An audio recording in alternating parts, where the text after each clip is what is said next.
Right, welcome back. Last time, well, these two have been duking it out for a long while. Anyway, I ended up upgrading my tax farming system again, and now it's at the maximum level, which has no effects. Which is good, because previously it was all negatives. Additionally, I have started the construction of 3 lightships, which I forgot to mention. At least I think I forgot to mention that. I did recently unlock these, so may as well. Or well, I did recently unlock the level 10, the second version, so may as well. I may as well. We'll hope we get more trade power. And act as a more powerful combat fleet. Of course. Anyway. Let's get going. Honestly, with the increasing amount of income, I think I can actually stand to lower my taxation level. I just need to go to the tax delegator.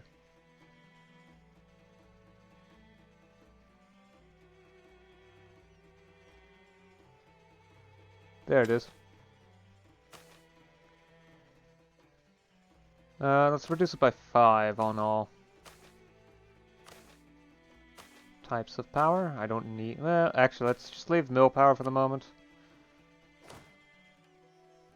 Once land force limit increases a bit more, then I think I would be fine reducing it again.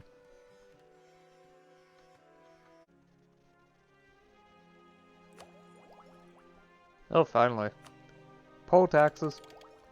Medieval taxes fell... Oh, wait. Right, that's already been done 1,000 times. Well, not 1,000, but at least twice. I've done that at least twice.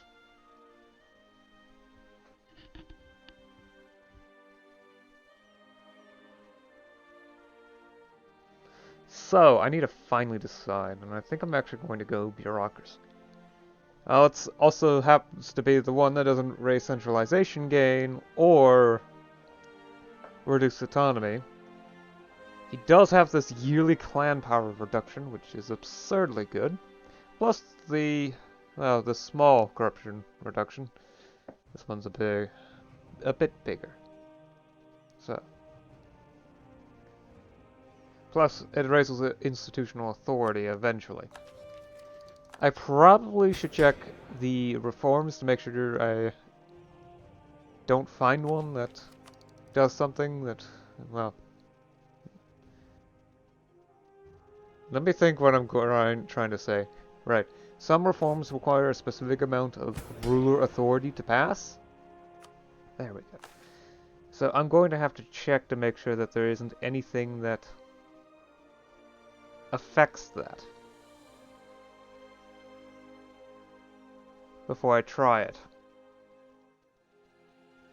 At the very least, not among the state reforms. But what about the nobility privileges? Oh wait, I can't do that. At least not in the same manner as I've seen. Okay, so I can do this. Right, that's okay. Dues.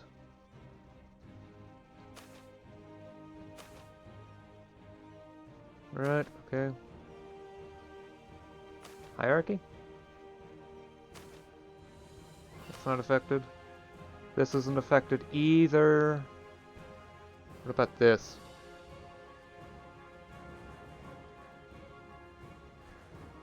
Oh, I would need more executive authority to reform the free peasantry. That's why.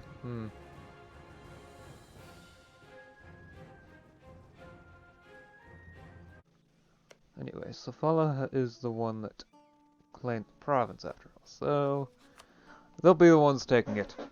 Of course.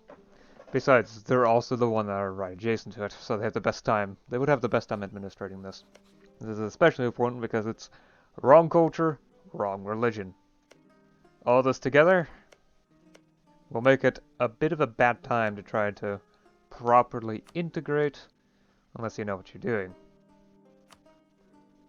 Anyway, let's get going. So, Kazim also only has one unit of infantry. They have 760 reserves, and Sedunda has 1,000 reserves. I've got triple the troops of both, all on my own.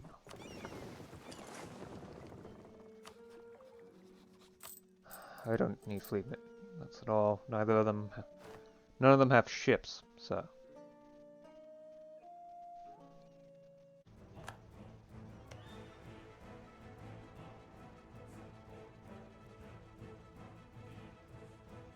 How do I change occupation now? Here's the button. Okay. So follow. I doubt they're willing to give up just yet. Yeah. But they will. They will.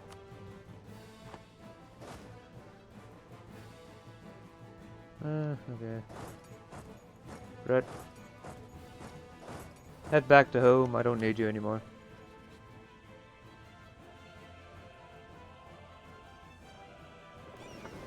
And you can head back to port. No, I'll just put you back at the capital. I was right. It's only 3 years. Or 2 years. 2 years? Wow. Okay. That is everything I can claim, so... There we go. I get 5 ducats. And a prestige. Now the province is part of... Well... Yeah. Safala. This territory.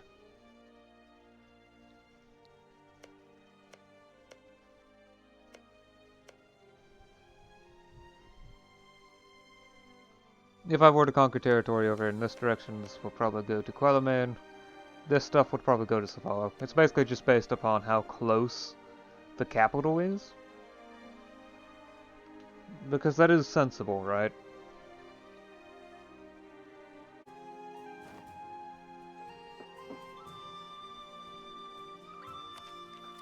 Oh hey! Professional administration. Does a cobbler understand how to run a farm? Does a farmer grasp the vagaries of shipping? A merchant those of war, or a noble those of theology? The answer to all of these questions is no, and for the state it should be no different. Who better to govern than those who make a job of it? Administration cost minus 10%, admin efficiency plus 2.5%. First step to a better bureaucracy.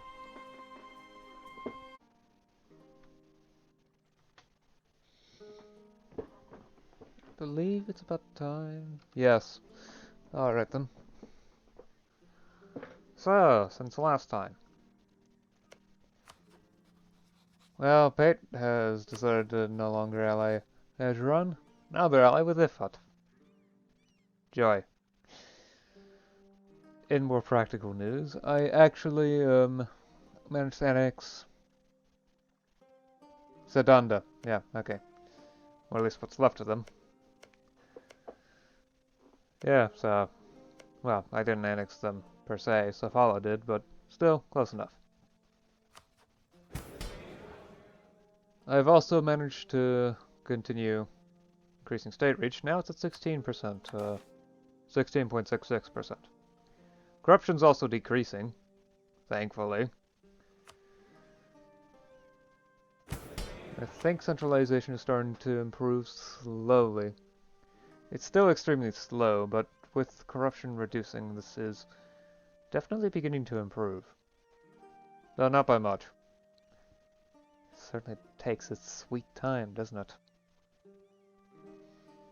Yeah, I think it's actually about 20.8. Based upon that liberty desire in subjects modifier. It looks like it's a third, well, 3/10, so I can use that in order to calculate. There's also been investments occurring all over the country. The economy is definitely improving, I will say that. I haven't managed to get any reforms through, though, that has to do with the influence system. Tons of fun, isn't it? This is still broken. So let me recalculate autonomy. Yeah, it's been reducing. Slowly but surely. Though that probably has mainly to do with these provinces. I have also picked the idea group. Bureaucracy ideas, mainly because that yearly clan power minus .2. That sounds awesome. And it's certainly going to help. Institutional governance will also be helpful in dealing with subpar rulers like these. Yeah. I've also been doing a little bit of work to make sure that they... Well... The estates are happy, yeah, except for the tribes. I don't really care about them, though. I'm not going to promote clan rule, that's for sure. Anyway, I think that's good for now. So, I've also finished off building a small trade fleet. It's not particularly useful, but it's there. Save the game, and I'll see you again next time. Until then, bye.